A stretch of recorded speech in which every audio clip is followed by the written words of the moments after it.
నాకు బాగా నచ్చిన డైలాగ్ ఒకటి ఉంది. తమ్మి తమ్మి నడి రోడ్డు మీద గజ్జికొక్క గలీజ్ పని చేసింది అనుకో, ఏం చేస్తా? గిట్ల తిప్పుకుపోతావు కదా, గట్లే నన్ను కూడా ఇట్సే రాదే.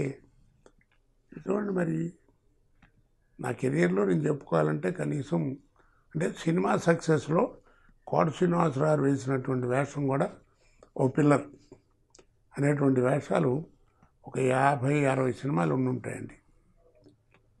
అందులో గొప్పది అలాంటి పేరు తెచ్చిపెట్టింది ఆహనా పెళ్ళి అంటే ఒకటి. అది నాకు ఇప్పటికి కూడా బతికుందండి ఆ సినిమా. 1989 అనుకుంటాను అది తీసింది. అదే మండలాధీశుడు చేసిన కొత్తలో చేసిన తర్వాత మళ్ళీ ఆ సినిమా దేవరాయాంజాల్లో తీశారు. షూటింగ్ వెళ్ళినప్పుడు కొంచెం ఫేస్ చేశాను. ఆయన తెలుగుదేశం వారు, ఆ ఇంటి ఓనర్ గారు, ఆయన ఏదో అబ్జెక్ట్ చేయడం, దాన్ని చెప్పడం, రామనాయుడు గారు సర్ది చెప్పి దాన్ని చేసి మళ్ళా మొదలెట్టడం. ఆ సినిమా చూడండి ఇప్పటికి కూడా బతుకుంది, ఇంకా బతుకుంటుందండి కొన్నేళ్ళు, ఎన్నేళ్ళు లైఫ్ అంతా ఉంటుంది అది. అలాంటి గొప్ప హాస్యం